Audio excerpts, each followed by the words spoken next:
let me go ahead and choose the co-host right quick. And then I put the PDF in the Jumbotron. I'm pretty confident we can get through this. There's going to be an introduction of, what happened in Grenada, very short, couple pages. And then he goes into his speech. Hello, So, motherfucker.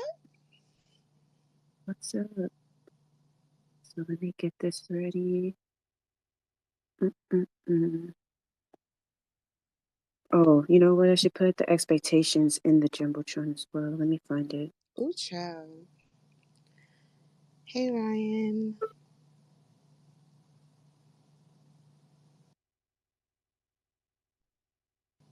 Hey. Okay, I think I got it in the Jumbotron. So let's see. Pull it up.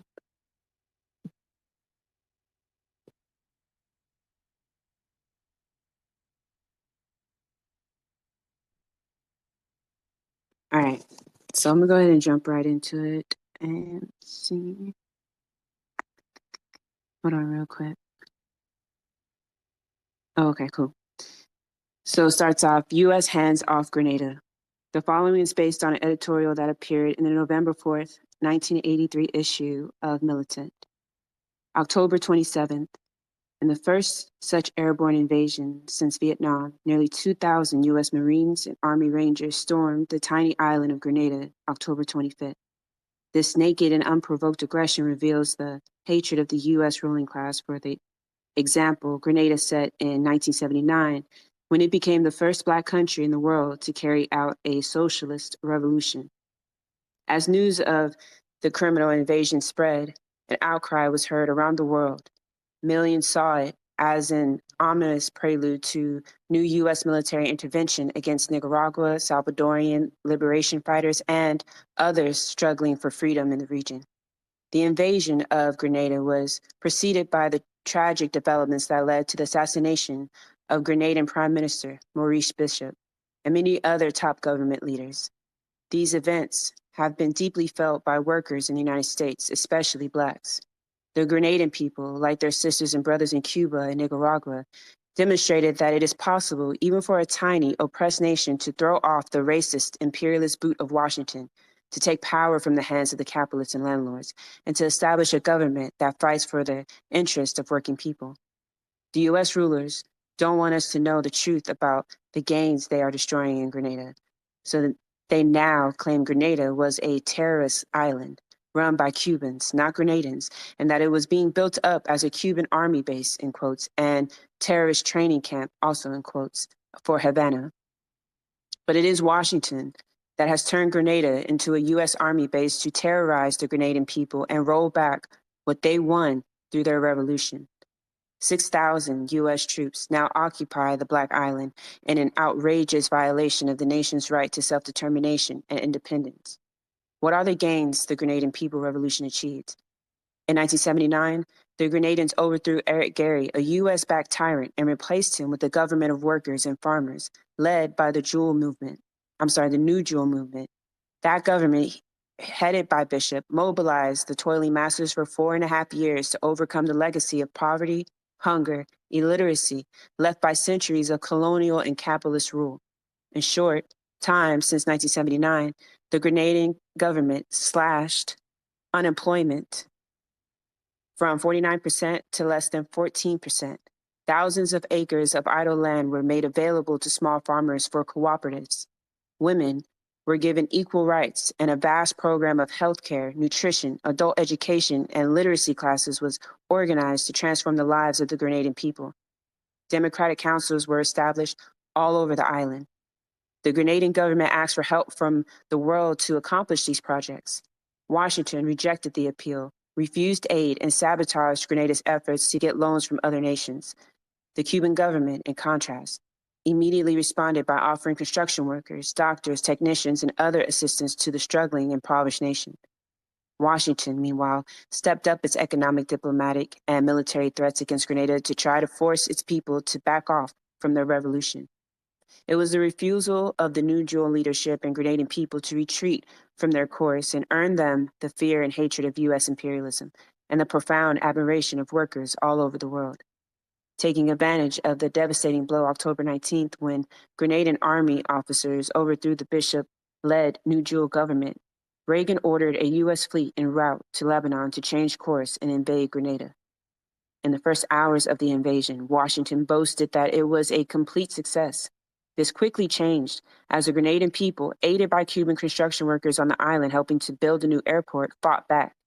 By the second day, Secretary of Defense Caspar Weinberger had to go on television and admit U.S. troops were meeting a lot more resistance than we expected, in quotes. Another 800 U.S. troops from the 82nd Airborne Division were rushed to Grenada. In the front line of the resistance to the invaders were the heroic Cuban workers. A CBS TV report, October 26, said the U.S. Marines were stopped cold when they attacked the Cubans at the airport site. It took over 1,000 U.S. troops, backed up by aircraft and heavy weaponry, more than a day to overcome fewer than 700 Cubans. At the same time, the U.S. Defense Department said there were still pockets of resistance where fighters were holding out against the invasion forces.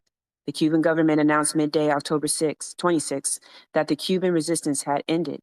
Earlier, the government explained its decisions on how it would respond to the invasion.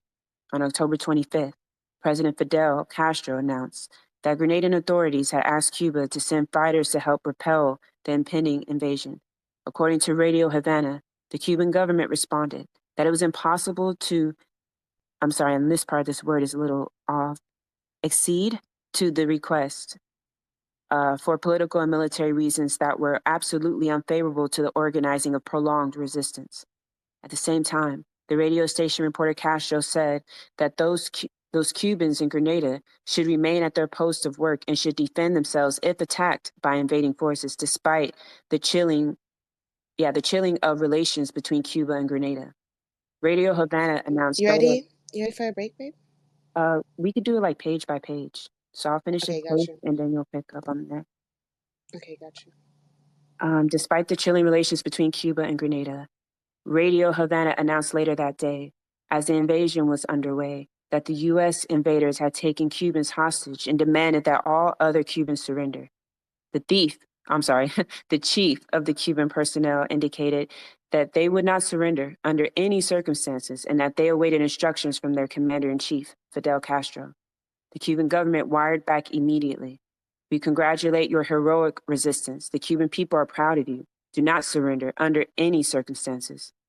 The Cubans in Grenada responded, Commander-in-Chief, we will carry out your orders and we will not surrender. It's something in Spanish, I'm not going to kill it, so I'm going to say it in English, homeland or death. The following morning, at a pre-dawn news conference, Castro declared, the valiant Cuban construction workers have written a beautiful page in history and waged a battle for the small countries of the world against imperialist military aggression. They have also fought for the Americas and for their own homeland, as if they're in Grenada, they were defending the first trenches of the liberty and sovereignty of Cuba. Castro also reported that the Cuban government had taken emergency steps prior to the U.S. invasion to prevent it.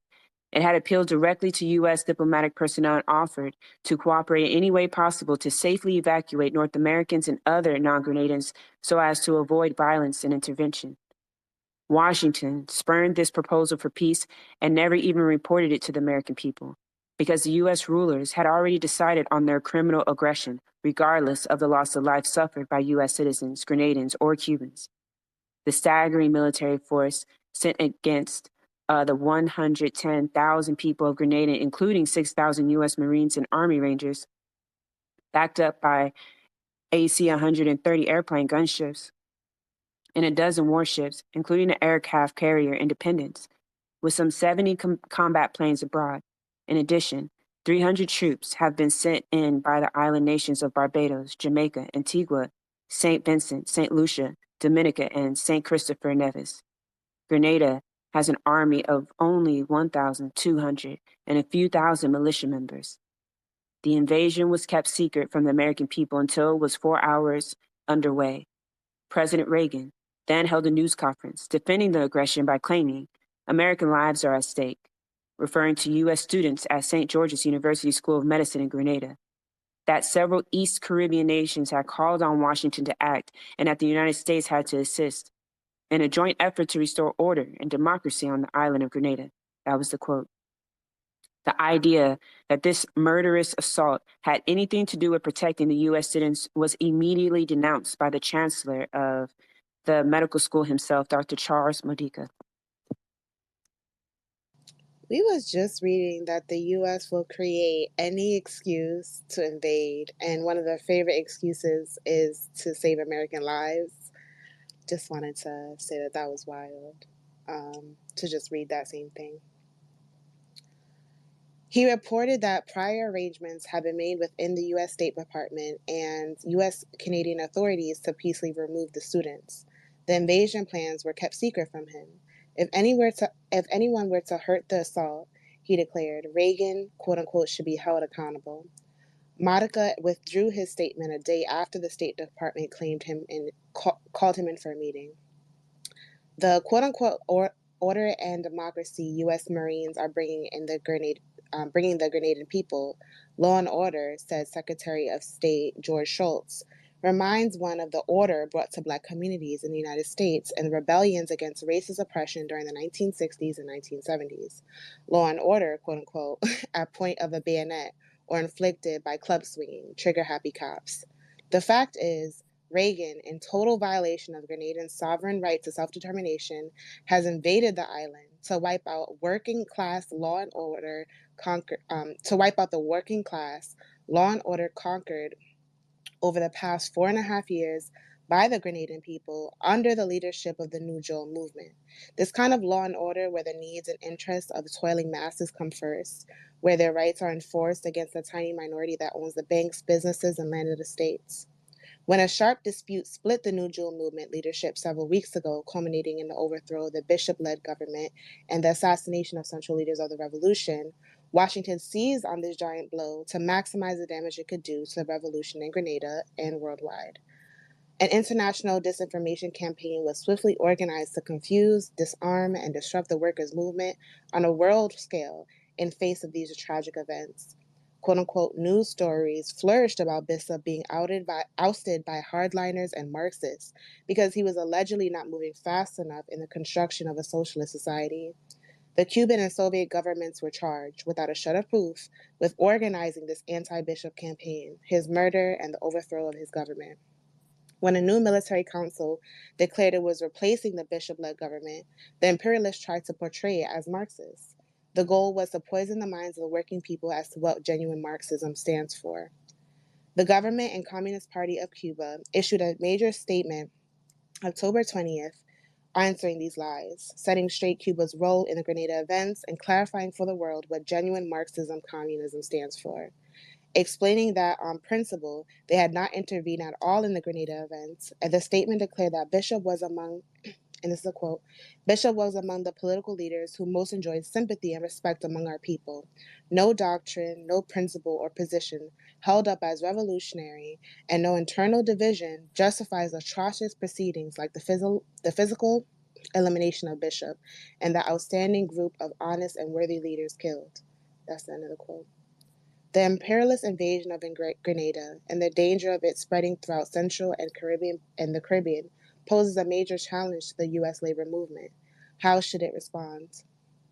A criminal example of what not to do was given by the officialdom of the AFL-CIO. On October 20th, in the wake of the assassination of the bishop, the AFL-CIO released a statement aimed at providing labor cover for Reagan's impending invasion. Shedding crocodile tears for the slain bishop, the statement then falsely charged his government with the denial of human and trade union rights. That's a quote. It called for the overthrow by military figures of communist purge. It continued, quote, the AFL-CIO calls upon the democratic governments and private institutions of the civilized world to take every possible action to castigate and condemn the lawless military regime. Everyone in the labor movement opposed to the U.S. intervention should repudiate this treacherous statement, made not in the interest of the U.S. workers, but U.S. big business and its government. The best way to do so is to join immediately in the protest demanding that the U.S. troops be withdrawn from Grenada. There is a second task of unionists and all opponents of the invasion. drawing the lessons of the Grenadian Revolution in order to strengthen the working class struggle to take power in the US and around the world. Reagan's Marines and bombers cannot drown in blood the gigantic impact that the revolution has had within the United States, especially among Blacks, and on a worldwide scale. Nor can the imperialists erase the enormous contribution of the fallen Grenadian leaders made to the process of forging an international Marxist leadership capable of leading a proletariat to power. Getting out the truth about what the workers and farmers government in Grenada has meant, its gains, its challenges, its faced, and the defeats it suffered, is vital to deepening the struggle of U.S. workers along the path charted by our sisters and brothers in Grenada. Advancing that fight for socialist revolution in the United States, the fight has already begun by the comrades of Grenada, Nicaragua, and Cuba, is the highest tribute that can be paid to the martyred New Jewel leaders, Grenadian workers and farmers, and the Cuban construction workers who have fallen in combat for their goal. Long live the Grenadian Revolution. U.S. out of Grenada, bring the troops home now. So real quick, just to overview like what me and Choose just read, right, is that it's showing how a country, again, taking its own self-determination in its hands, overthrowing the capitalists and succeeding in creating a socialist revolution and benefiting the people and improving the material conditions of the people. The U.S. took that as a direct threat and invaded. So when people say, oh, socialism doesn't work, look at the country, it's oftentimes you can trace it back to not only intervention, but destabilization by the U.S. because it's a direct threat to capital. So that it was a good, like, just a brief history on what happened. And the next page goes into his speech to the U.S. workers. And so Choose on this one. Do you want to keep with we each do one page and just go back and forth between a page? You mean because, like, there's 2 pages on 1 page? Yeah. So they have on the way it shows up on my PDF, it Mm-hmm. has like, it's split between like page, like there's a page break. So I'll read one page and then you can read the next. Oh, okay. Cool. All right, so let me close up on this one a little bit. Maurice Bishop speaks to U.S. workers. The following speech by Maurice Bishop, Prime Minister of Grenada, was given June 5th, 1983, to an audience of over 2,500 people at Hunter College in New York City. It was originally printed in the July 15th and 22nd and 29th of 1983 issues of The Militant. The speech has been slightly abridged. Transcription and editorial preparation were done by The Militant. And also, real quick, that's why it's so important to learn about resistance struggles and revolutions across the global South, because we miss out. I know a lot of people, we do not talk about the Grenadian Revolution, not as much as we should. And there's so much we can learn from that. So when we gloss over or erase, Black struggles and Black liberations, we miss out on a lot of things that we can learn and educate ourselves about and replicate and improve upon. So I just wanted to highlight that. Thank you very much for that very warm welcome, sisters and brothers, comrades, all. May I start out by bringing you warm fraternal greetings from the free people of revolutionary Grenada. May I also, right in the very beginning, say how very, very pleasant it is to be back in New York among you and to be in this great hall where there are so many hundreds of our sisters and brothers. That is going to bring a great deal of pleasure to our free people, and I will certainly report your warmth, your enthusiasm, and your revolutionary support for our process when I return. I would also like to place on the record our deep appreciation for the people responsible in Hunter College for lending us this facility this evening. We are here among friends, but looking around, there are 2 people here who are right now representing their countries at the United Nations, people who are involved in liberation struggles, who are struggling for freedom for their peoples. It's very important, right at the beginning, sisters and brothers, that we acknowledge the presence of Dr. Zahidi Tarizi, the representative to the United Nations of the Palestine Liberation Organization, the PLO. The chants in the crowd chant PLO over and over. Dr. Tarizi can be assured, as always, that the people of Palestine and their sole authentic representative, the Palestine Liberation Organization, will always have the fullest support of the fraternal people of Grenada. The crowd applauded. There is another liberation movement whose representative is present among us, And this one, too, has been in the news quite a lot recently. Contrary to what some people have been trying to pretend, that this particular liberation organization is not willing to take the struggle to the highest stage, right in the capital city of the racist apartheid country of South Africa, a bomb went off. Another applause from the crowd. The South African racists who have spent so much time inventing all sorts of ingenious ways of oppressing the people of South Africa, the Black majority, are now discovering that in common with all of the national liberation movements around the world, that they are forced to move to the highest stage of the struggle. The African National Congress, ANC, is also willing to make that step. In saluting the Deputy Permanent Representative of the ANC to the United Nations, let us ask him to bring back to his people, to bring back to his organization, to bring back to Oliver Tambo, to Nelson Mandela, whose spirit is here with us, to bring back the love, the respect, the concern, the admiration, and the fraternal feelings of all of us. Brother David Ndaba. The crowd starts chanting ANC over and over. The last time I had the opportunity, sisters and brothers, comrades, of being in New York and addressing our Grenadian nationals, other people from the Caribbean and Latin America, and of course the people of the United States, was 4 years ago. Since those 4 years have passed, a lot has happened in our country. A lot has happened in the world. And one of the reasons that we have to come to the United States is to share our experience of the last 4 years with the people of the United States. We were anxious to do this because there has been a major campaign against Grenada over the last several weeks and months, starting from last year in November, with some remarks by the U.S. Vice President in Miami, continuing more remarks from the Secretary of State, the Secretary of Defense, the Deputy Secretary of Defense, and the Admiral of the Fleet. This included the President himself, as you know, on the 10th of March, addressing manufacturers on the 23rd of March in the famous or infamous Star Wars speech, the more recently again in the joint session of Congress on the 27th of April. And in all these, different allegations were made against our country. And therefore, we are particularly happy, comrades, to have opportunity of an invitation from Trans-Africa, the organization based in Washington that has been doing lobbying for Africa and the Caribbean. We were invited to come to address their 6th annual dinner last night, and that was a very successful event. We want to publicly thank Trans-Africa once again for making this visit possible. The Congressional Black Caucus, too, was involved as co-sponsor of this visit, and we also want to place our appreciation for this on the record. And if anyone has any doubts at all about the growing strength of the Black vote and the increasing influence of Afro-Americans in this country, I want to let you know that it is precisely because of the pressures that were brought by our friends in the Black Caucus that a visa was eventually granted for the visit. The crowd applauded. Of course, we set ourselves other objectives for the visit. This included the very important objective of trying to deepen and strengthen the people-to-people relations that have always existed between our two countries, Grenada and the United States.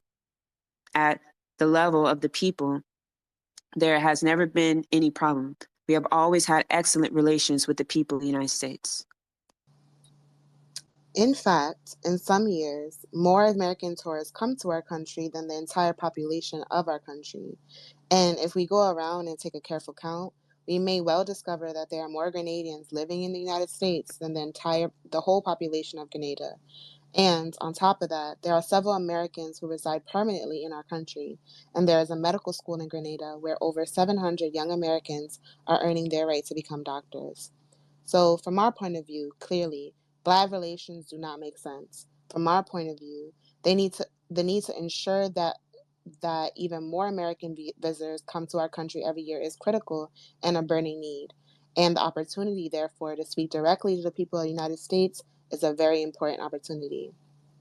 We also set an objective of trying to make contact with as many sectors and sections of American society as we could during this visit. And to this end, there have been several meetings in the past week with congressmen and other influential people in the society. We have attempted over this period also to try to talk to as many people from the media as we could reach. That objective has gone well too. Another objective that we had was to use the period to deepen our relations with some of our closest friends in the United States, with our Black American sisters and brothers, with our Grenadian nationals, and the progressive forces right across the United States who have given us so much support unstingently To those who lead and are hard workers in the friendship societies and solidarity committees, we are very anxious to speak to the sisters and brothers to express our appreciation for the hard work that they have done and give them some idea as to what we are doing at this time in Grenada. That objective also has gone well. Another objective was to try yet again to establish some form of official contact, an official dialogue with the government of the United States. We, of course, cannot decide which government is going to be in power in the United States at any given moment in time. That is a matter for the people of the United States. We believe it is extremely important for us to maintain normal relations so we're able to conduct proper dialogue in a civilized fashion with whomever happens to be at power at a particular time. Applause. I wonder if that's a Reagan jab. I wonder what that's about. The question of ideological differences, the question of different paths of socioeconomic and political development, the question of geopolitical perspectives and of strategic consensus and whatnot, is really neither here nor there in the final analysis. The fact of the matter is, if there is no established mechanism for holding dialogue, then there is no basis on which relations can be maintained in an effective way. We believe it is in the interest of both the people of the United States and of Grenada to have normal relations between our governments. We believe it is important because too much is at stake here. Too many of our nationals live in this country, and too many American citizens and students live in our country. There is a need for some kind of mechanism to be established, and that is why we have been struggling so hard to try to get some of the basic norms established. Let us exchange ambassadors, we have said. They have rejected that. So we have no ambassador accredited to Washington because they refuse to accept the credentials of the ambassador we have suggested. When they replaced their ambassador after electoral victory of the President Reagan in 1980 and the new ambassador came out in 1981, he was not accredited to Grenada. So we have to talk presumably using loudspeakers. In 1981, on 2 occasions, I have wrote letters to President Reagan in March and again in August. The first letter, a short letter, made a simple, obvious point. Look, you are a new president. We had hoped that as new president, you would like to take a look at the situation, that you would be anxious to start off on a good relations as you can with all countries around the world. We had hoped, therefore, that you would want relations normalized. And we went in on that letter to make the point that what we are saying is the bottom line of what we are saying is the true bottom line of the dialogue. It is talks. Therefore, let us get these talks going. We are proposing no agenda with any preconditions. Let us look at all the questions. Let us put them all on the table. Let us see what you perceive as problems, and we will tell you what we perceive as problems. Let us see if in the course of these discussions we can narrow down differences, so at least the new beginning that is made will be on the basis of mutual understanding with less distrust and less suspicion. No reply to that letter. The second letter was August 1981, and this was a very strong letter, about 12 typed pages. And the reason there were 12 typed pages was not because there were 12 typed pages talking about agenda. There were 12 typed pages because by that time, the hostile, aggressive course of destabilization against our government by the Ronald Reagan administration had been well established. Do you want to say something? Ken? Oh, no. So the letter went into the question of propaganda destabilization against us. It went into the question of the economic destabilization against us. We were able to speak about a discrimination that is exercised against banana farmers in our country. We were able to speak about the attempt to offer money to the Caribbean Development Bank on the sole condition that Grenada be excluded. We were able to raise a number on these issues, including the fact that in April 1981, when we had organized a co-financing conference to raise funds for our international airport project, the American administration sent their diplomats to European capitals trying to persuade members of countries of the EEC, the European Economic Community, not to attend that conference. We raised in that letter the question of military destabilization, which was already beginning. We pointed out that one well-known mercenary in April of 1981 had gone publicly on television in this country admitting that he was training mercenaries in Miami for an invasion of our country. We said, how can you allow this in your country? There are international conventions against this kind of thing, and sending Marines directly to somebody's country is no less a sin than allowing mercenaries to be supplied, to be trained, and to have a logistical base on your own territory. So we raised all these points. Once again, we said we are willing to talk at whatever level is deemed appropriate. Let us make a start. Again, no reply. The fact is, sisters and brothers, we have had this long history of trying to see in what ways relations could be normalized, and we have had very little success in this regard. But I really want to say tonight that we do believe it is important for us to continue that struggle, and therefore, notwithstanding the difficulties in the way, we deem it advisable to continue to press for a full normalization of relations. Again, he's talking about the relations between Grenada and America and America's aggression and how Grenada has tried in every way to be accommodating and to avoid conflict and invasion. But America's already hell-bent on it because, again, a socialist revolution is a threat to capital and empire. But of course, as we press for normalization, we are also going to continue to build our revolution. We are also going to continue to consolidate our process.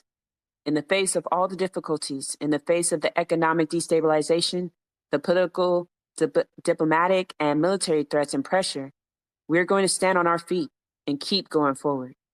As you know, sisters and brothers, in these times, it is coming more and more difficult for developing third world countries to go forward because, unfortunately, our economies remain by and large dependent on and tied to the capitalist world economies. And therefore, when the capitalist world goes through their cyclical crisis, one after the other, it has an immediate effect on us.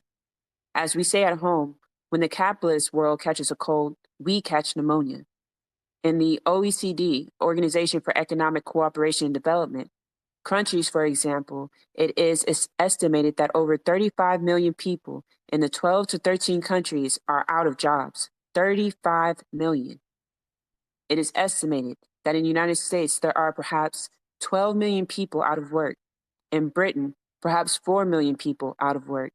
And in all of the developed industrialized countries, there is greater and greater unemployment. And as this unemployment goes deeper and deeper into the society, the people who feel it the most are the poor and the working people. Real quick, I just want to point out that one of the reasons why I picked this speech to read is because I want us to hear from more revolutionaries and to see how knowledgeable they are, not just on the conditions of their country and their people, but how knowledgeable they are about geopolitics and the conditions of people around the world and how necessary that is. Because as we talk to people about revolution and the need to overthrow an oppressive system, we have to be knowledgeable, not just about our conditions, but tying it together and connecting it. So he goes on to say, there are massive cuts in social welfare. The cuts are not coming in the arms race. The cuts are not coming out of the arms budget. I understand the talk is to spend $3 trillion over 5 years. The mind boggles. $3 trillion is not even 3 billion, which is 3,000 million, but it is 3,000 billion. And if you work out $3 trillion over 5 years, you will discover it comes down to a spending of 1.6 billion United States dollars a day. The arms are swallowing up the money. The people are not benefiting. This crisis in the capitalist world, moreover, has led to a situation where more and more of their countries, especially in 1982, experienced only negative growth. The effect this has had on us, in turn, has been to create a crisis in the developing world. It is now estimated that our debts exceed $650 billion. That is how much money we owe collectively.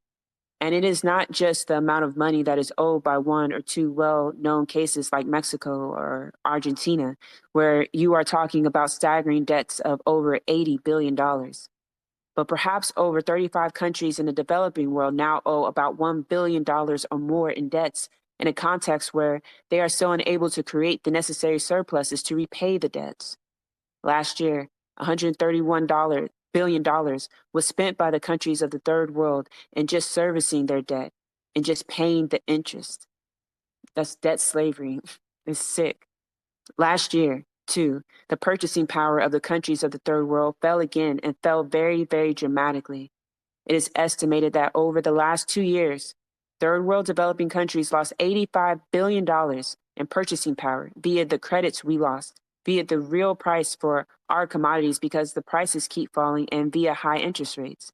But on top of that, we are also discovering that it is becoming more and more difficult to engage in trade with the countries of the Western industrialized world.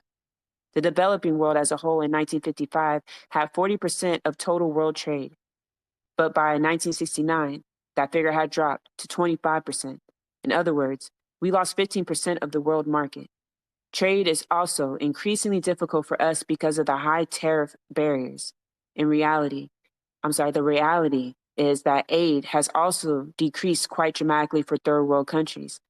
Long ago, the United Nations set a target that all the developed industrialized countries should aim to provide as aid 0.7% of their gross national product. And so far as I know from the latest figures we've seen, not one single industrialized country has yet attained that target. Collectively, they are now giving only 0.45%, 0.45% of the GNP as aid. In the old days, it was possible to supplement some of this through direct investment.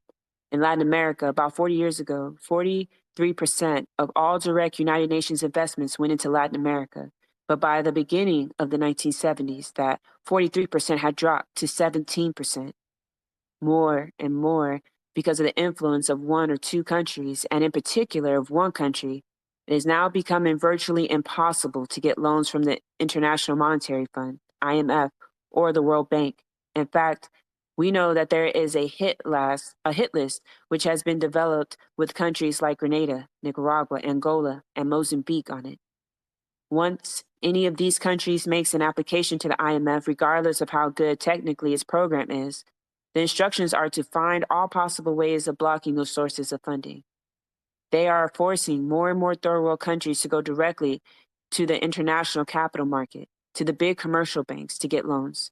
First of all, you have to have what they call a credit rating. And to get a credit rating, you have to go to the same World Bank and IMF. Not everybody can get a credit rating, but even after you get a credit rating, you have to then deal with the question of very short repayment terms and very high interest rates. So basically, in this speech he's doing to the workers, he's painting a very vivid picture of the conditions that led to the need for a socialist revolution, that the capitalist system is literally choking out the global South on purpose for exploitation purposes and to expansion of white hegemony and power. And he's laying that out. And this is a speech we're reading that Maurice Bishop did in New York to the U.S. workers. Period. I'm going to continue. And while all of this is going on, sisters and brothers, there are so many people in the world who are unemployed, so many people in the world who go into bed hungry every single night, so many millions in the third world who are illiterate and whose governments either do not care or feel they cannot do anything to solve that problem. Unemployment, hunger, malnutrition, disease, illiteracy, these are the crimes and the sins that are committed upon the poor developing countries of the third world, while the industrialized countries continue to exploit our resources and keep the profits. And then there's a pause in the audience.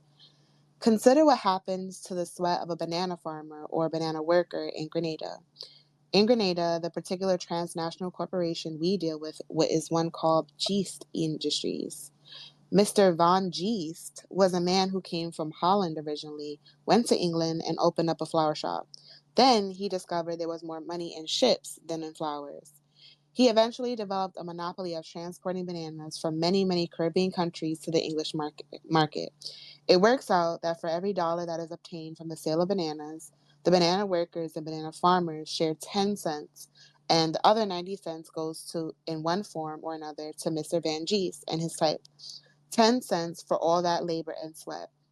That will give as good as an indication as possible of the inequities, and injustice in the system. And it's so wild. They're like, oh, 90%, and 10% goes to the worker. We're at 1% and 99. Child, listen. But yet, brothers and sisters and brothers, in the face of all face of all this, the Grenadian Revolution has nonetheless continued to go forward and to make progress. At a time when even the big, powerful, industrialized nations were growing backwards last year, we grew forward by 5.5%. And coming out of the old history of negative development and retrogression under the former dictator Gary, when year after year it was backward growth, over the last 4 years of the revolution, cumulatively, we have grown by over 15%. The revolution in Grenada started from a base under Gary of 49% unemployment. 1 in every 2 people who wanted to work couldn't get a job. And among women, 70% unemployment. 7 out of every 10 could not get a job. Therefore, at the dawn of the revolution, over 22,000 people who wanted to work could not find work. When we did a census last year, April 1982, the unemployment rate had dropped from 49% to 14.2%. Applause, rightfully so. In the days of Hurricane Gary, those 29 years of economic, political, social, and spiritual devastation of our country and our people, there was no such thing as a plan. There was no such thing as a capital investment program, partly because Gary was a mystic and therefore he didn't have a plan, but also partly because he was so corrupt that nobody was willing in any event to put 10 cents in his hand unless they send down 10 police to check what's happening to their 10 cents. So in those days, we had nothing called a public investment program. And when it got going, it was the basis of a very small, feasible advances. The last year of Gary, 1978, the capital investment program was 8 million. The first year of the revolution, that figure was doubled to 16 million. The second year of revolution, it was more than doubled again to 39.9 million, basically 40 million.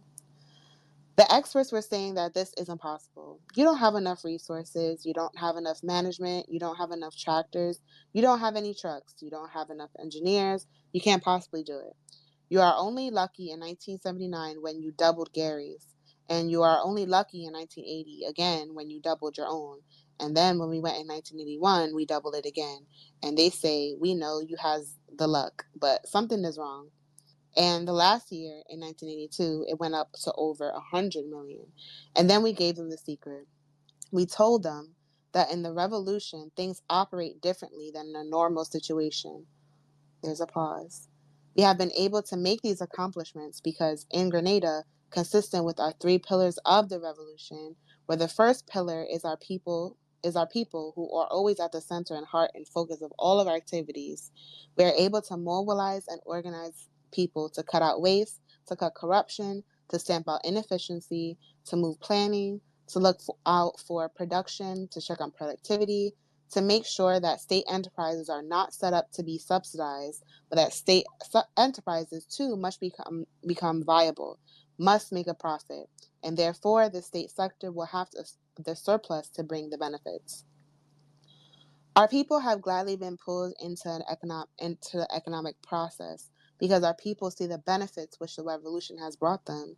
They understand that when 37 cents out of every dollar is spent on health and education, that means something. They look around, they understand that year after year, inflation is being held reasonably in check. Last year, it ran at 7% while wages ran at 10%, thus ensuring an overall increase of 3% in the standard of living of all our people. They look around and recognize that year after year, production increases. Last year, in the state sector, production went up by 34%. And in the private sector, production also rose. Last year, too, there was a tremendous rise in the export of non-traditional products. The increase in the exports of fruits and vegetables last year went up by over 314%, which is a massive increase in a short period. There are also increases in production in areas like flour and clothing, and there was a slight decrease in the area of furniture. At the same time, there were increases in the area of our traditional export crops, nutmegs, cocoa, and bananas. Though in the case of nutmegs, there has been a tremendous problem in our country has had to face a great difficulty in obtaining sales for the nutmegs. I'll buy some.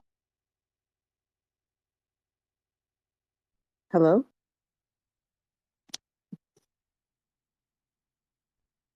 Can y'all hear me? If I can get a thumbs up, if people can hear me in space. Okay. Can y'all hear choose? Okay, so I can't hear anything at all. Okay, real quick, because now I'm confused. Is choose talking right now? No?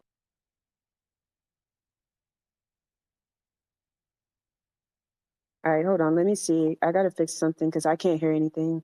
All right, I'm seeing thumbs down. So hold on real quick. I don't know what happened. Choose, you might have to drop and come back.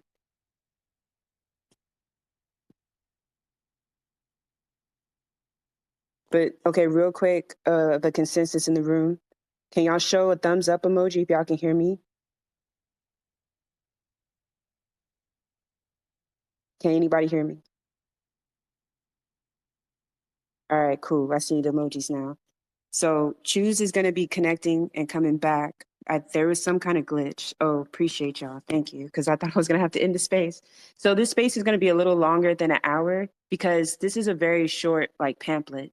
It was like $1 I found somewhere. So we're going to read the whole thing. So if that's okay with y'all, I would really like to keep that going.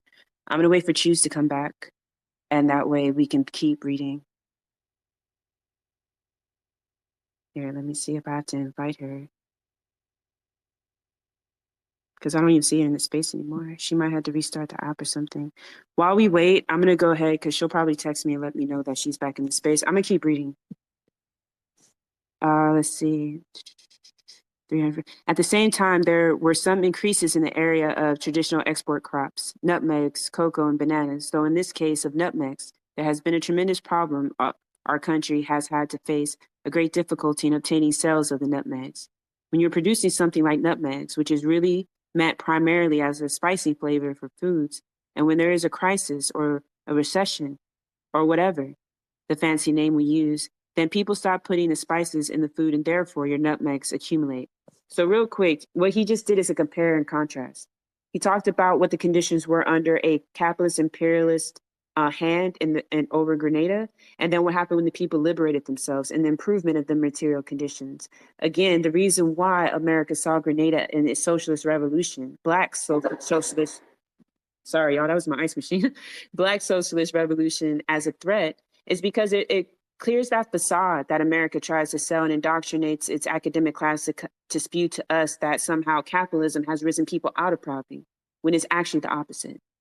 And so what happens is when you have a successful socialist revolution like Grenada had created and fought for and maintained, and their material conditions kept increasing exponentially, well, then that is a direct threat. And what happened, what they were worried about at the time, is that they were worried about Black people in the United States seeing this, because again, there was many Grenadans in America at the time, so there was that link. So Black Americans were very aware of what was happening in Grenada and how they were able to get liberation and what that looked like. So they were afraid that Black Americans would adopt and fight for a socialist revolution at home in the belly of the beast, and that's why, in the empire's eyes, Grenada had to be suppressed. Let me check to see if Choose is back. I still don't see her. Hold on right quick, y'all. I just want to invite her real quick. Mm-mm-mm. Hope the space isn't glitching too bad. Let me find her.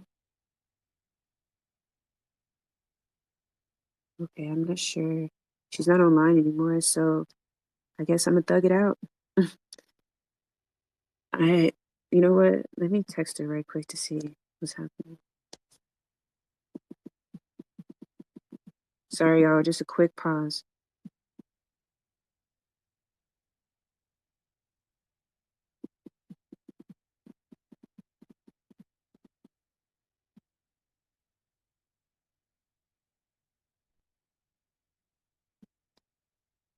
All right.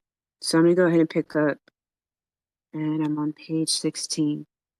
Again, this is a continuation of Maurice Bishop's speech to U.S. workers in New York.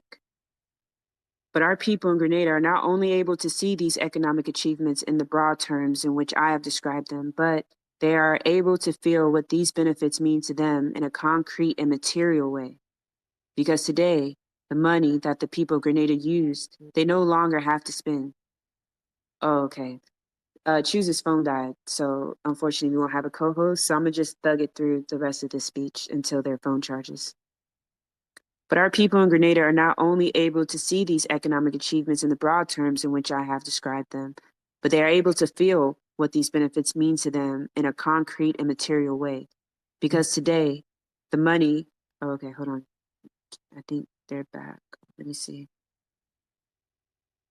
Okay, yeah, let me invite back to co-host. All right, Choose, I just threw you to co-host, and I'm going to keep reading, and I'm going to let you know where I'm at. So basically, I just finished that last paragraph, and I'm on page 16, and I'm reading for the first paragraph. So I'm still on my page, so you didn't miss much. Period. Sorry, y'all. Y'all know my executive functioning is basura. So yeah.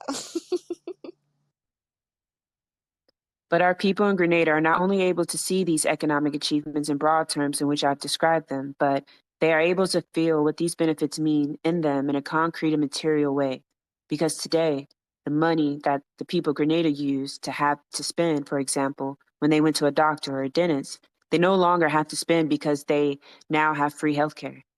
They now understand that a number of doctors in the country has more than doubled, moving from a ratio of one doctor to every 4,000 before the revolution to the present ratio of one doctor for every 2,700 of our population.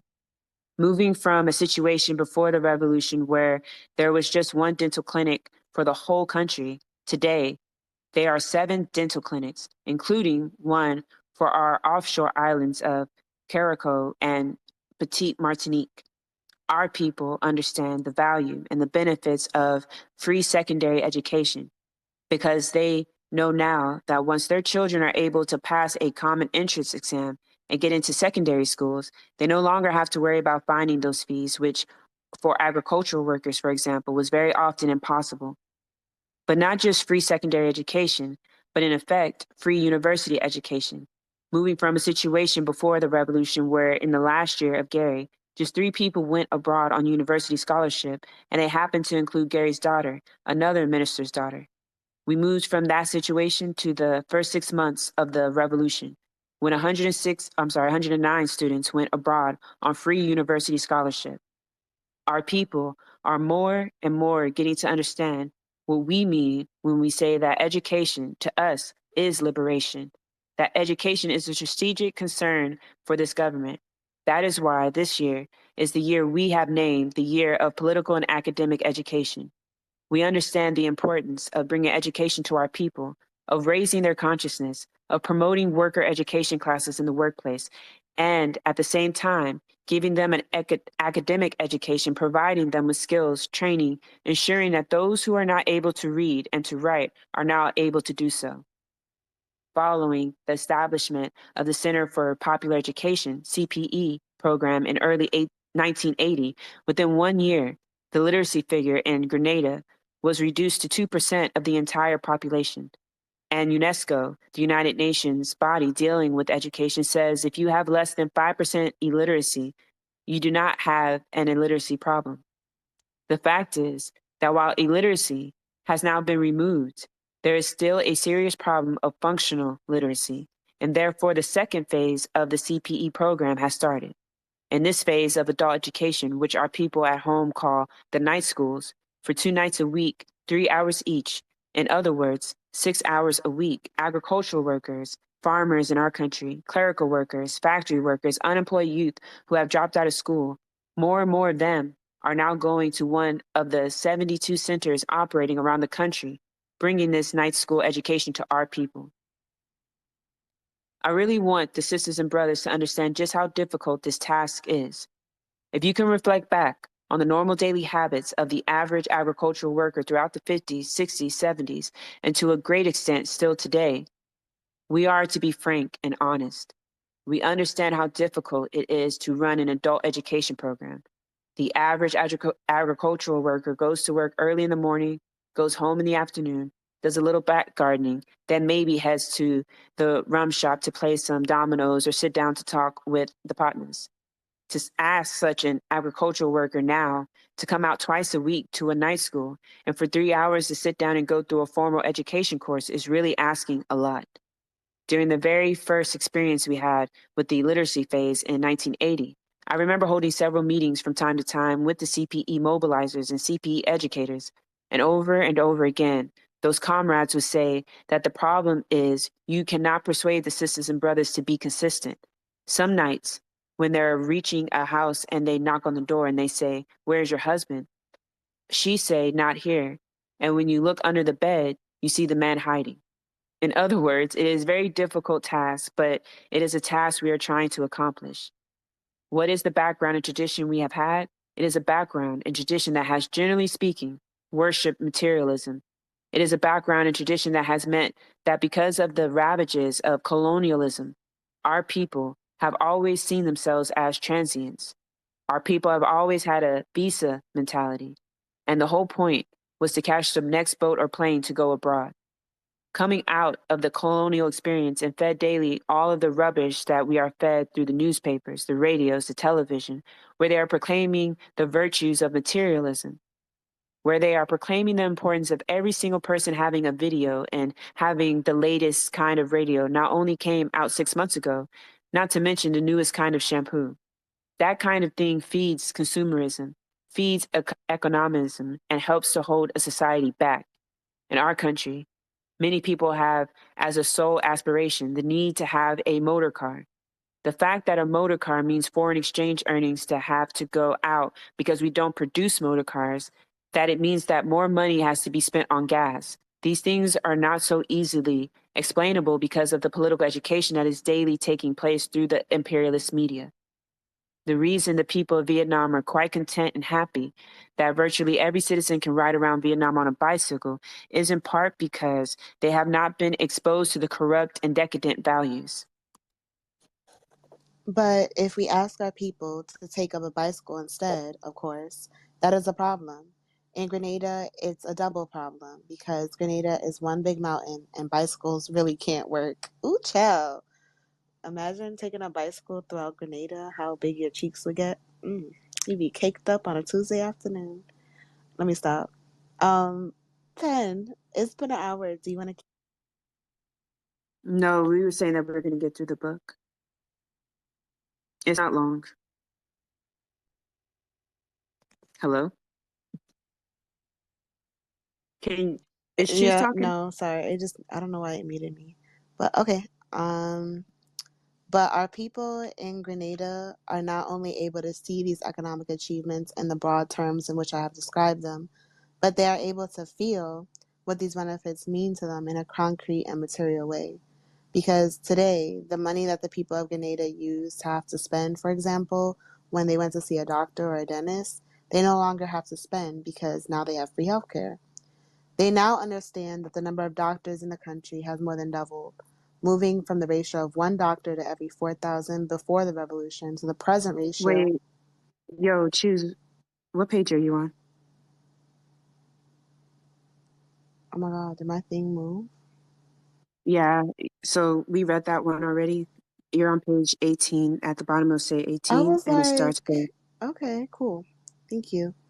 But the point I'm making, yeah, that's it. okay. But the point I'm making, sisters and brothers, is the nature of the struggle that we have undergone, not only to raise the production and productivity, but to instill new values in our people. As we struggle on the road towards creating a new man and a new woman living in a new life and what we know will be a new civilization, the old culture, the old habits, the old prejudices are always there struggling against the shoots of the new.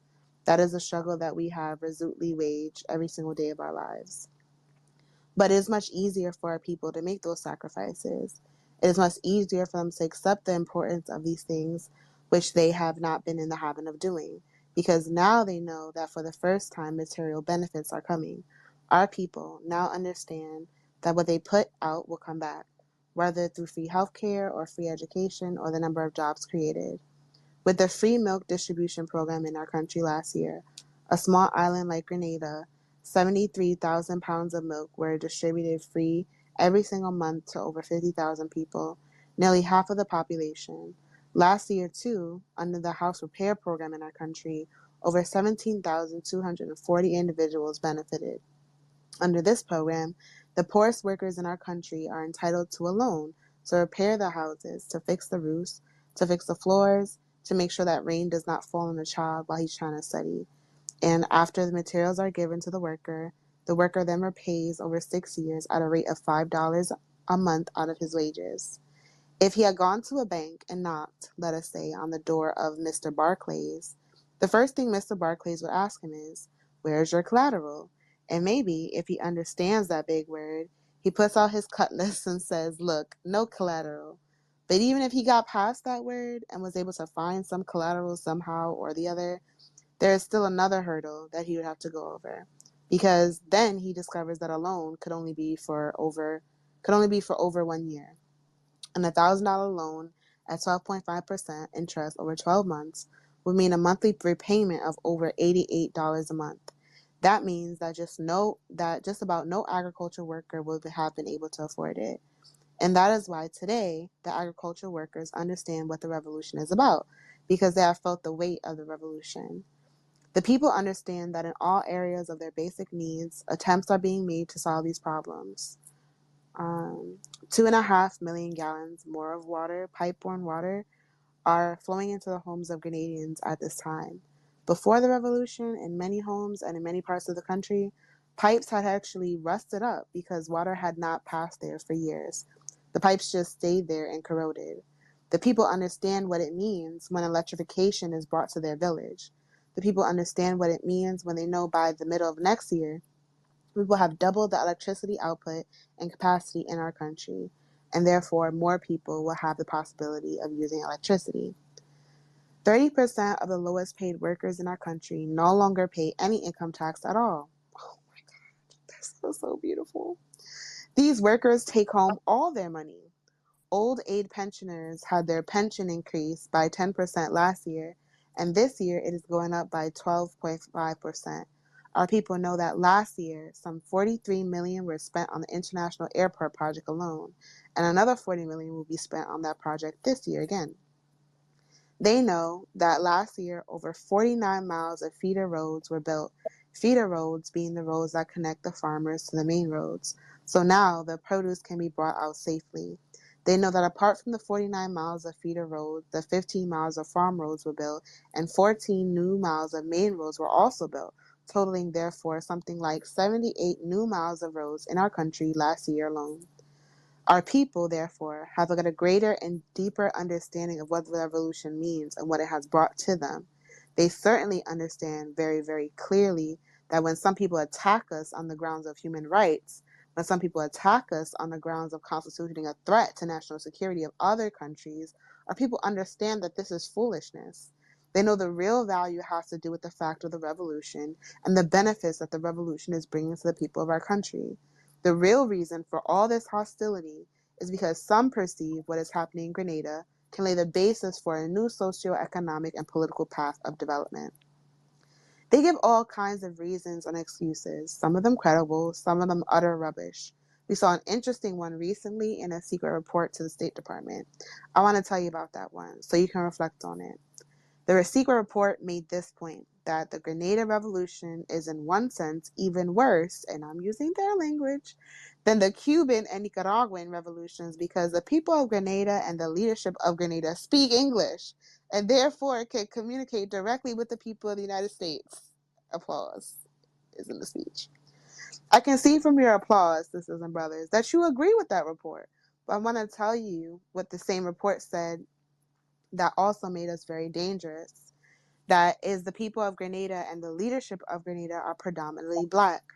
More applause. They said that 95% of our population is Black, and they had to correct that, and they had the correct statistic. And if we have 95% of predominantly African origin in our country, then we can have a dangerous appeal to 30 million Black people in the United States. More applause. Now, that aspect of the report clearly is one of the most sensible. So yeah, is one of the reasons why I like reading this. Is one thing is that oftentimes we talk about what does a socialist revolution look like, and here he lays out all the points in which were improved and how they were improved, and by what that looked like in comparison to being under a capitalist imperialist rule. And we saw that the conditions improved not only drastically, but damn nearly right away, and that the people were committed to working to make these improvements because they saw theory put to action. And then that's dangerous, because it's one thing to sit on a podium and pontificate all day and be able to say these beautiful words and this rhetoric and this theory over and over. It's another thing to apply that theory and put it into practice and actually see a solution, especially if it's a socialist revolution. That is why Grenada was so dangerous and why they did everything to suppress it. And again, like Maurice Bishop said, and what co-host Shoes just read, is that, again, this was a predominantly Black country. So that's a challenge to white supremacy and a challenge to capitalism. And again, a challenge to imperialism. And they got their socialist revolution underway and improved their material conditions. And again, because there was such a huge Grenadian population in the United States at the time, Black Americans were very aware of what was happening and watching it in real time and becoming, again, motivated for revolution here at home. And the government can't have that shit. But sisters and brothers, how do we evaluate other sides of the report? Like when they say that Grenada violates human rights, when they say to us, how come you have detainees? What about the press? What about elections? When they say to us, where are your elections? They don't turn around at the same time and say to their friends in South Africa, where are your elections? Applause. When they say to us that elections must be held, and if you don't have elections, you can't expect support. And unless you have elections, we can't give you the normal treatment. We say, Salvador Allende of Chile, another applause. Salvador Allende of Chile was elected in September 1970 by the people of Chile. Allende did not take power through a revolution. Within 24 hours of his election, Richard Nixon, Henry Kissinger, and Richard Helms sat down and devised their plan, Operation Make the Economy Scream. And even in the first 3 months after Allende was elected, before he was inaugurated as president, they already tried to kill Allende once. They couldn't even wait for him to be formally inaugurated. Allende did not form a militia. Allende did not grab any land or property. Allende had no political detainees. Allende did not crush the press. He did not close down the parliament. He did not suspend the constitution. He played by every rule they wrote, but they killed him still. So it's important. And again, it's so on time because I think that this is a good speech to read, especially after our previous readings. I feel like it ties it all together. So if you go back and you revisit some of the previous spaces of the audiobooks, you'll see why I chose this one now. It just ties everything perfectly together. But then also, too, we can draw direct parallels of what's happening in current day across the global South. Okay. Especially with the part about how they use propaganda to paint these people as, oh, they're not having fair elections, so America, being the bastion of democracy, has to intervene. And again, he's pointing out the hypocrisy, like, you're full of shit. That's not what this is about. Let's see. Allende did not form a militia. Allende did not grab any land. Sorry. These people understand very well that a revolution means a new situation. A revolution implies a fracture. It implies a break with the past. It implies disruption of a temporary character. Revolution means that the abuses and excesses of the violent, reactionary, and disruptive minority have to be crushed so that the majority's interests can prevail. Applause. No revolution that does not have a dislocation cannot be called revolution. That is an impossibility. When the British had their revolution in the 1650s, it took them 200 years to call their first election. When the Americans had their revolution in 1776, it took them 13 years to call their election. In the first week of the American Revolution, 100,000 fled to Canada. Thousands were locked up without charge or trial. Hundreds were shot. And the counter-revolutionaries after the American Revolution had no right to vote. They had no right to teach. They had no right to preach. They had no right to a job. Their land was confiscated without payment. So when the falsifiers of history tried to pretend that the American Revolution was a Boston Tea Party, it was a very bloody Tea Party.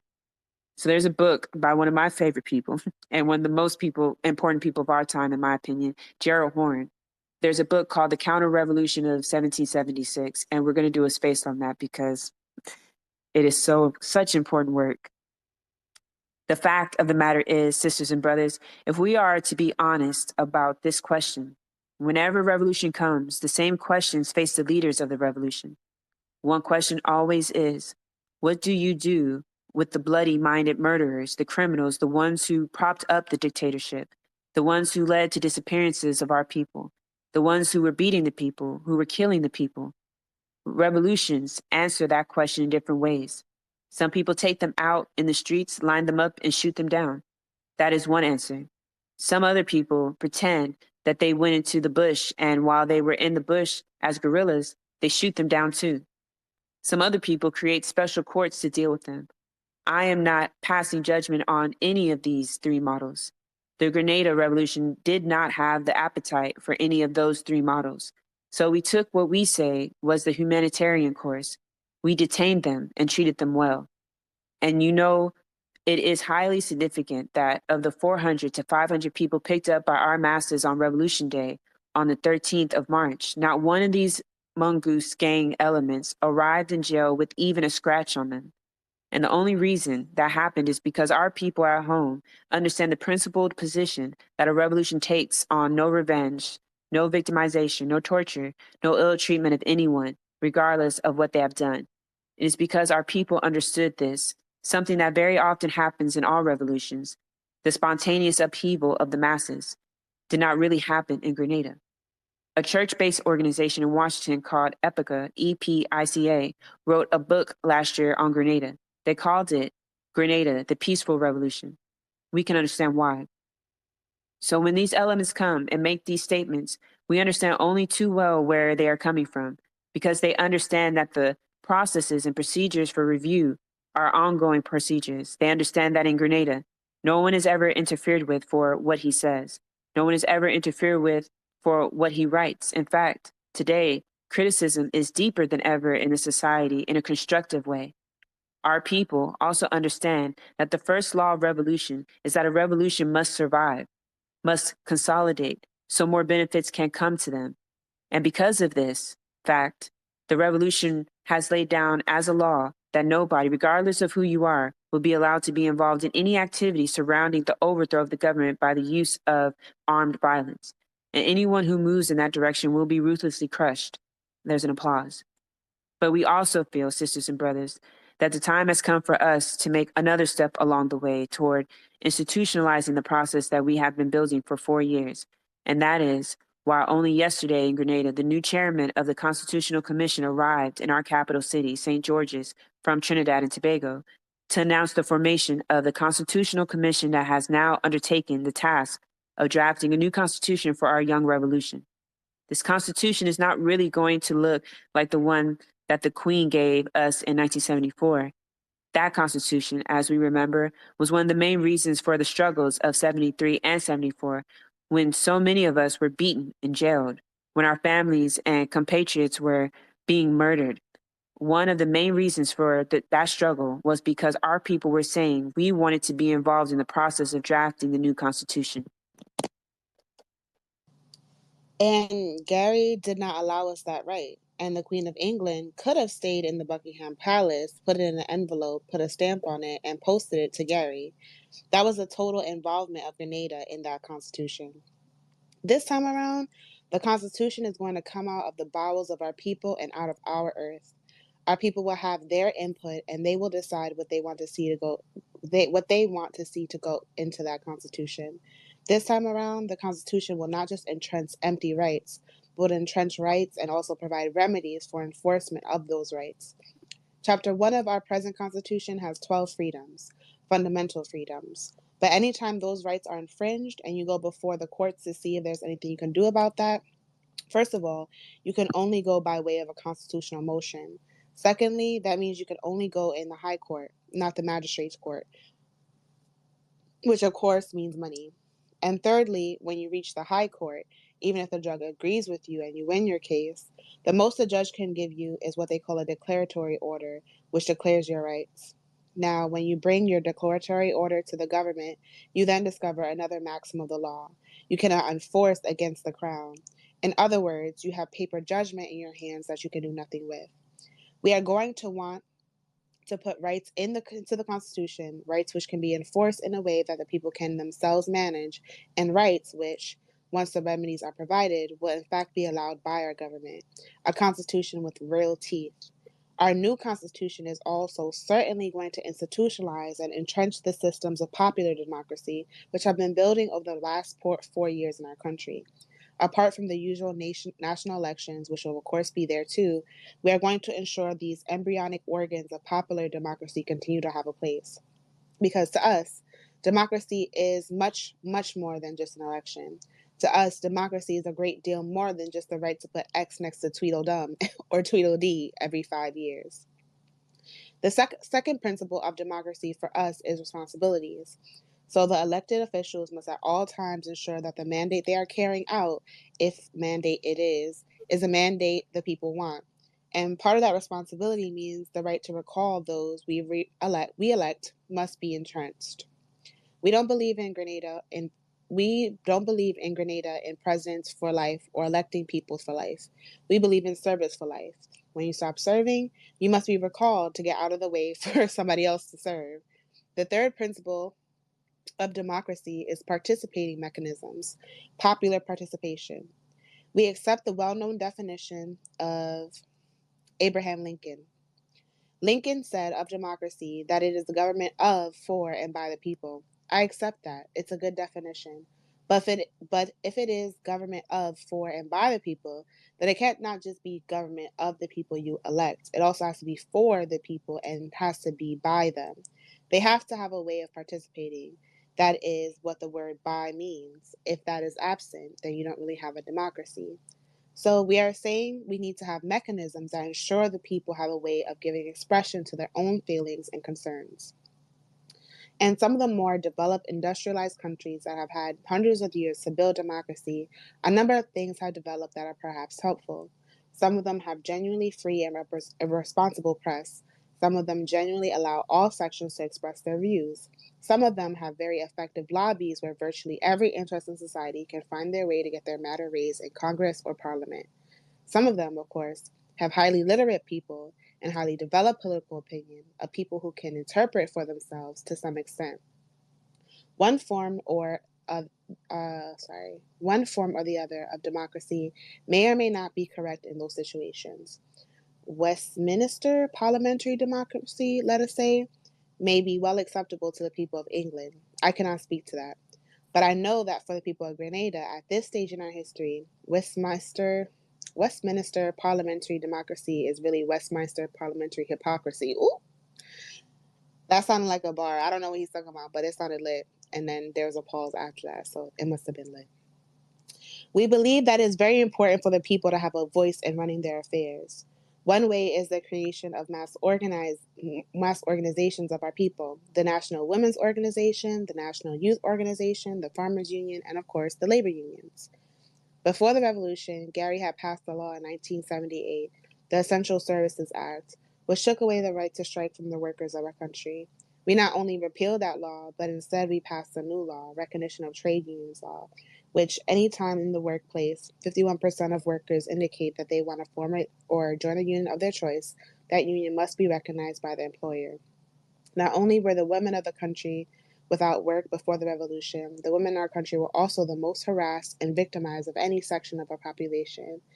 Those few who were granted jobs from time to time, many of them were given those jobs only on the basis of a sexual favor. Our women were being sexually exploited in return for jobs. In the very first decree of the revolution was to outlaw sexual victimization and exploitation of women in return for jobs. Applause. And people will tell you that gender is a secondary issue, but here we go. The very first decree of the revolution is about the rights of women. And going on from that, sisters and brothers, the revolution then passed a law which applied to all workers in the public sector of equal pay for and equal work for all women. We also then passed another law, more recently, a maternity leave law. And by this maternity leave law, every woman who is pregnant must be granted 3 months maternity leave, 2 months full pay, and one could be without full pay, and a guarantee of return to employment after the pregnancy. So I know I said before that we were going to go ahead and get through it, but I want to hear or see what the co-host and also what the people and the listeners, if you want us to continue, there's about maybe 10, a little over 10 more pages. If you think it's a good stopping point and you can kind of sit with what's been said.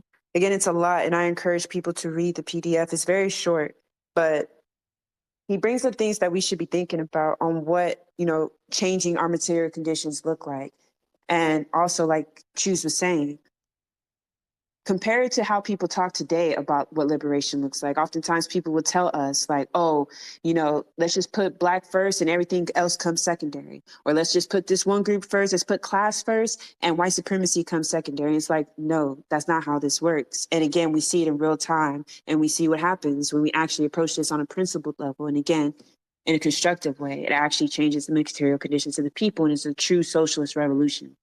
And I also want to say too, that it's very important that especially as Black colonized people, that we use examples of Black revolution. Like oftentimes I'll hear people use examples of conditions that we want to emulate, and they'll go to a Nordic country or some other Casper Cousins country. And it's like, why? When you as African people of African descent, have many different examples that we can literally relate to and apply today. And it's very important to do so, because if your liberation is white, I'm telling you, we will not get out this oppressive system. We have our own examples. We can use them and they're very valuable and we could build upon those, and we need to make that a common practice. So I guess I'll refer to the co-host first. Like, do you think this is a good stopping point? And then we could pick this up tomorrow and finish it. Yeah, and I love it for exactly that point, right? Because oftentimes people are like, oh, we legislate this one piece at a time. If we do this one little increment, and they're very clearly outlining what happens when the people form a critical mass and just take the shit. Everybody could just get what they need ASAP. And it's just beautiful to read. So yeah, I'm okay with this being a stopping point, but I really like how you chose this particular piece after everything that we've read, because I feel like it's giving us a very tangible look on like what it looks like for Black people to have revolution in their countries. In a country like Grenada, which I don't know much about the history there, so I really appreciate like just reading this with you all and like kind of just learning things that I didn't really know about and seeing also the parallels, because these motherfuckers said they revolted because 90% of each dollar was going to the CEOs. Baby, the conditions now are way worse than that. And people are still talking about, oh, let's tiptoe around the Democratic Party to get free. No, baby, like people have revolted for worse. People have taken power over their resources, how to work on revolutions for worse conditions. So now I'm just chatting. But yeah, this is a good stopping point. If someone has something to add, this is a really good reading. Thank you, Pen. If you have something to add, you could ask to join the speaker. But other than that, I hope y'all are having a good Saturday night. Y'all are comfortable in your homes, somewhere safe. And if not, I'm sending mad love to you, and I'm glad that you could find some community with us here tonight. So with that, I guess I'll go ahead and end the space. But I also too want to encourage people that after we have these spaces, including like, the co-host or anybody listening, y'all can open up follow-up spaces and have discussions that people might be more comfortable talking on a space that's not recorded. Or just, just to have a follow-up space for the days that I might not be able to have discussions. I encourage it. And I think it's a beautiful thing. And again, if y'all do, just send me the space so I can listen like a podcast too. Because listening to y'all dialogue about these things also helps expand my consciousness. When I think about, the saying that we're not free unless we're all free, I think that also includes that each of us has something to contribute to our collective consciousness and us shifting it and expanding it. So that means that I can't get to that next level of thinking unless I do so in a communal way, which means I have to listen and understand and get critique from the people around me that are principled. And that will help me to, again, formulate those solutions that we're looking for so that we can change our material conditions. So again, Choose, I don't know if you want to have a follow-up space or if anyone wants to, I encourage it, because I know I'm not going to be able to do discussion long tonight, but I'm glad y'all came. I'm very appreciative of all of us and the work we put into these spaces, because y'all have shared them and they have grown, and we've heard from so many great minds, and I believe we're going to hear from a lot more as we go deeper into radical material. Again, one of the things I want to see and what I'm going to bring to these spaces is books, works, and speeches and essays of actual revolution and what it looks like. So it's not just theory. We can also look at the theory, but then the examples of when theory was put into action. And that gives us a more tangible understanding that not only is liberation possible, but a better world is attainable. So with that, I'll end it, unless Shoes, you want to add anything else? Now you woke it up. I appreciate you. Hope everybody has a really, really good night, and we'll see y'all soon. All right, y'all, let's get free.